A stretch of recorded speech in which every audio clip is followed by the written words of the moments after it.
So, folks, Jonathan here. Extraordinary claims require extraordinary evidence. This is something that Carl Sagan used to say on his TV show Cosmos. He's an astrophysicist that passed away several years back. But one thing he used to say fairly often was that extreme claims require lots of evidence. Basically, what this means is if somebody were to come up to you and say, hey, this morning there was a rainbow outside, and then they provided you a photo, a picture on their phone, they said, here, I took a picture of it, and there's a time and date stamp. I mean, saying there's a rainbow outside or that there was one isn't like a huge claim. It's a small claim. And so this photo is pretty much enough evidence to go, oh, yeah, you're right, there was one. Now, as the stakes get higher, then you need more evidence. Let's say you're in the market to buy a used car, and you talk to somebody, he's like, oh, yeah, man, I got this great used car. I'm selling it for $10,000. It's got low mileage, just had brand new brakes put on it, doesn't burn oil. Man, I'd love to sell it to you. I think you'd really be happy with it. Okay, those are all claims. Now, if you don't want to waste your money on a lemon, buy a bad car, waste your money, you're going to go look at the car. He said, okay, you just got a brake job. You're probably going to want to see the receipt for that to show that that is the case. You could take it for a test drive.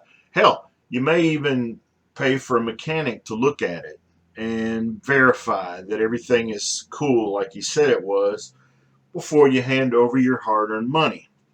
That is a greater claim, and for you to accept those claims as reality, you required higher evidence, more evidence. Now, when it comes to saying that there's a God that created everything in the universe and didn't just make everything, but it's like currently watching us, everything we do, and judging us, and they're everywhere all the time, and they're all powerful, all knowing. This is an incredible claim. Probably one of the biggest claims you could ever make. That's huge. And what evidence is provided? What great, huge, convincing, monstrous evidence is provided to verify this huge, humongous claim? Basically none.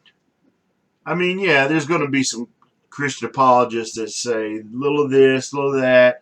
Oh, this city in the Bible that the Bible said was there. There's evidence that city existed. Yeah, well, so what? The city existed, but you can tell a false story around a city that really exists. I mean, that's it's on TV and movies and books, and you take an actual place, like Miami Vice. If you remember that TV show, there's a Miami, there's a Vice Squad, but the characters, the stories, it's all made up. Okay, so you can say, well, in the Bible, there's this city they said existed, and we have evidence that that city did in fact exist. So what?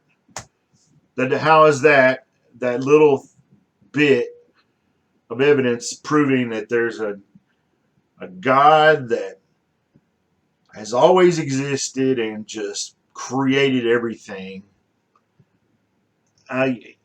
There's a reason that most religions have something called faith. And it's because the claim is so incredibly huge and outlandish that there's no way that you can generate any evidence to come even close to proving that claim. So instead of everything else in life requiring massive evidence, the biggest claim, you just have to have faith. You just have to believe it with no evidence. There's a reason they call it faith and not knowledge, is because if faith were knowledge, it'd be called knowledge. All right. Hope you all having a great day. Something to think about. What do you think?